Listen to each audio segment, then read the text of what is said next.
What up, y'all? It's Rich. And Corey, as always, that I see you eavesdropping. And without further ado, it's time to start eavesdropping.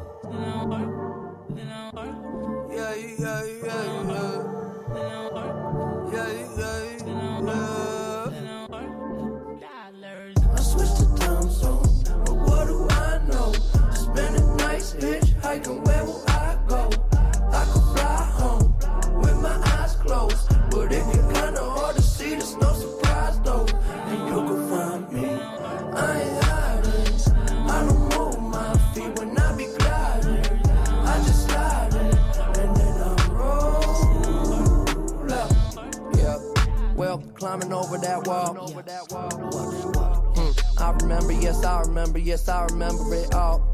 Swear the hype be too tall. So like September I fall down below. Now I know that the medicine be on call. Yeah. When it's feeling like you hot enough to melt. Yeah. Can't trust no one, can't even trust yourself. Yeah. And I love you, I don't love nobody else. Yeah. Tell them they can take that bullshit elsewhere. Self-care. I'm treating me right. Yeah. Hell yeah, we're gonna be alright. Gonna be alright. I switched to time zone, but what do I know? Spending nights hitchhiking, where will I go? I could fly home with my eyes closed, but if you're kinda hard to see, there's no surprise though. And you can find me, I ain't hiding. I don't move my feet when I be gliding. I just slide in, and then I roll.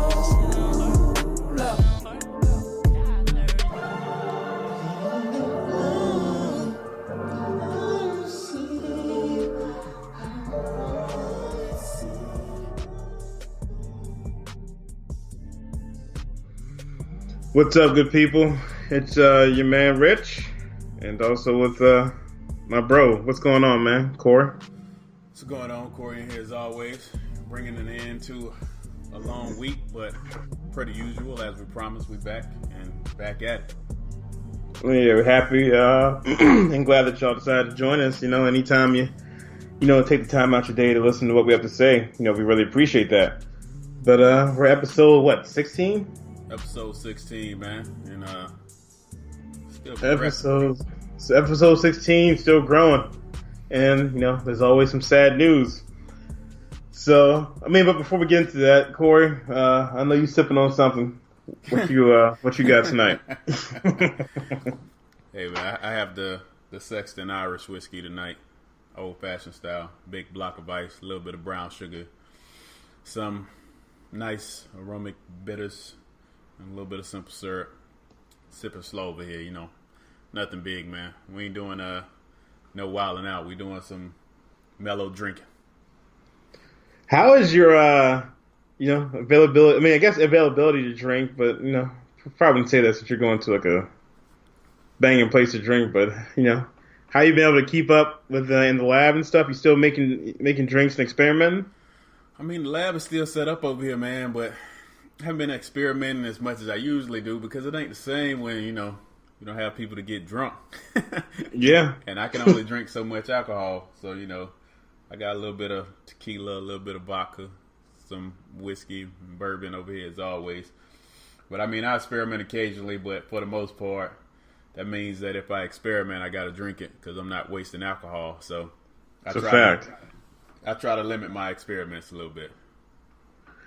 You have any fun over Labor Day? Do anything interesting or go out of the country or anything? No, I actually what was that? That was the weekend before Labor Day. Or maybe two. Yeah, it was the weekend before Labor Day. I went to Cabo, but over Labor Day weekend, man, I didn't go anywhere. I was chilling as always. I live in Florida, so it's a little bit of a vacation at all times, but at the same time, weather's been kind of hit and miss all over the country at the moment. So, I try to stay in as much as possible, honestly. What's going on your way, man, around Labor Day weekend? What you get into? Labor Day, out here with my camera, my weapon of choice out in these streets, trying to capture some landscapes, have some model portraiture, trying to tell some stories visually that really can't do through words, I feel you. That's what I was gonna ask next. You talking about me being in the lab? You the man all over the place with the camera up there, man. You the one out there shooting models and everything, man. I'm doing okay, man. You just got. I think with everything, you get better at practice, and if you're not willing to put in the man hours, you're not gonna get anything out of it.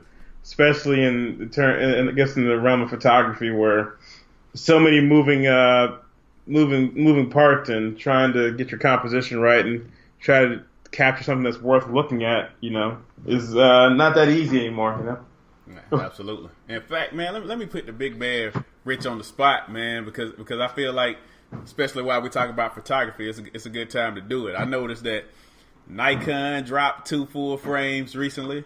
I know Canon dropped a full frame recently. I know that big photo event coming up later on in September where a lot of photography equipment is supposed to be unveiled. There's rumors of what Sony might bring after them. Yeah. How you feeling, man? Everybody's up and hunting after the big boss Sony on the mirrorless cameras, and they're not playing. As somebody who jumped into the mirrorless game, I guess, earlier than the competition, I'm kind of upset about it because I'm pretty sure I could have got a more competitive price for my equipment, and all that. But, also, trying to keep in touch with, what Canon and what Nikon are doing. A lot of them, they have a blueprint laid out by Sony all this way, and some of them still decide to not make that full leap and try to really, beat the competition. It seems like they're more relying on their loyalists to, just jump on it because because of the sticker on it, Yeah. And especially in the case of Canon, where they're just taking an older model, adding 4K video, and just renaming it something, and then thinking, oh, everybody's gonna jump on this and it's gonna beat Sony. Yeah, I mean, I think the big thing there is, and everybody in the photography game know that, like Sony was big in the mirrorless and stayed big in the mirrorless, whereas all the rest were big in the DSLR and converted to mirrorless. And on that same note, it's like, it's nothing in the technology world to pretty much photocopy somebody else's and make a couple of tweaks. So I'm really surprised they didn't try to come at Sony stronger. I am kind of impressed with the new Canon simply because the first Canon they dropped was, I mean, even at an entry level, man, it was disappointing. That was less than optimal for any mirrorless camera in the game, just because, I mean, there are actually a lot of mirrorless camera makers. Mm-hmm. Look at stuff like, Fiji and all the other makers out there, and it's like, why would you even come like that? But they actually jumped up with the bigger one, and although the rest is pretty standard from what you can get from any other competitors, they did make the leap, which I haven't seen anybody else do recently, and drop in about 5,500 autofocus points, which everybody knows Sony completely dominates. Yeah, the focus point game by thousands, So most cameras usually drop a couple of hundred, maybe $1,000. It was kind of surprising to see them jump up there to 5,500 number. I don't know if they were trying to persuade a couple of Sony users over or what, but I think really a lot of their stuff, Nikon the same, is tailored toward those already loyal customers that may want to come into the mirrorless game without having to go and get a Sony. So, I mean, that's just my opinion on it. But, hey, stay on the lookout. A lot of new cameras dropping. For somebody like Rich, I mean, probably should have waited a little while. Probably could have got a couple $100 off of them cameras. But at the same time, we'll see. From what I understand, Sony's dropping a couple of new pieces. And if they drop that A6700 for a traveler like myself, you're jumping on it. There might be something on the Christmas list. But anyway. Or Thanksgiving list, whatever.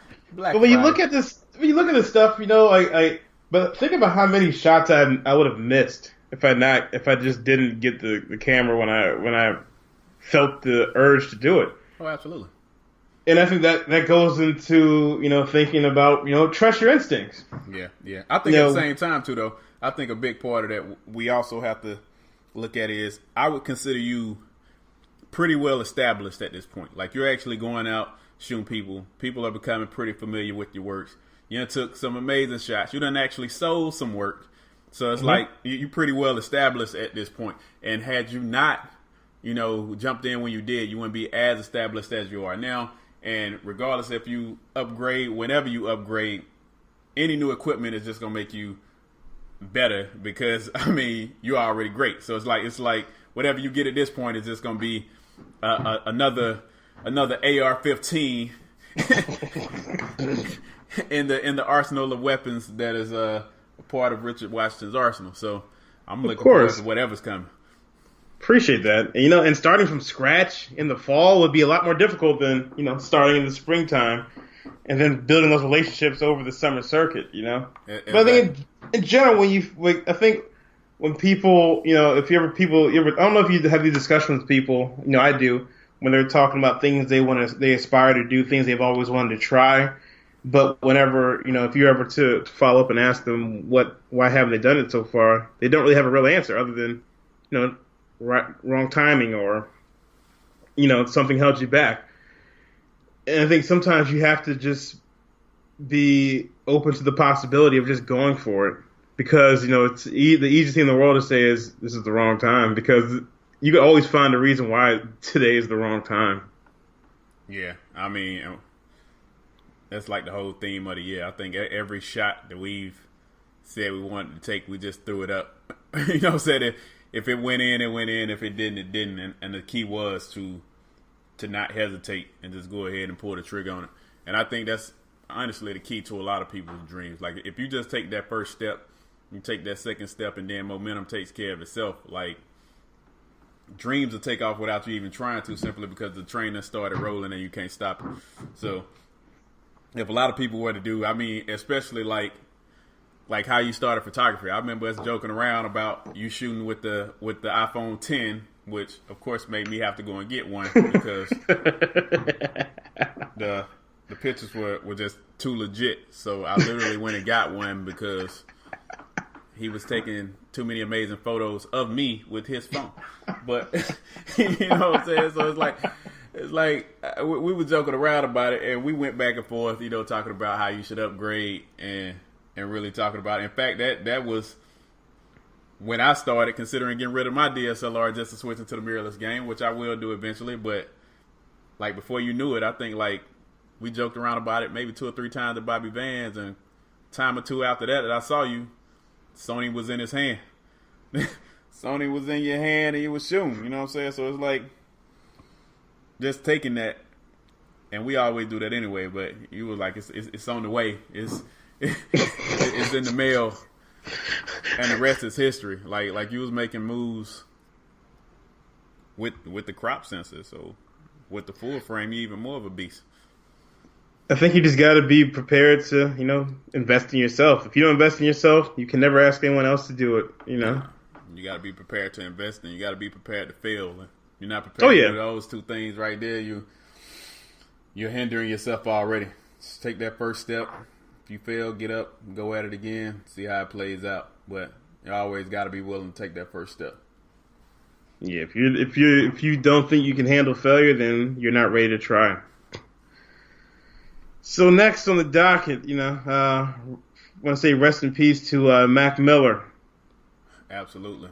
I'm still kind of at awe about this whole thing because I think about back when I was 26 years old and the things I wasn't thinking about. I'm thinking about living life, not ending my life. Yeah. Think about the actually young relatives in comparison to me at this point that I got a 26 years old and got their whole life ahead of them, man. I just did not see that coming. I can't even fathom what would make somebody do something like that at such a young age. Granted, I can't fathom what would make anybody do that, period, but at his age and his level of success, I just don't understand. And for, listeners, I'm sure you know by now, but Mac Miller's overdose at the age of 26. Very young age, and, he's fresh off of some things in his life where, a recent album. And also, prior to that was a well publicized breakup with Ariana Grande.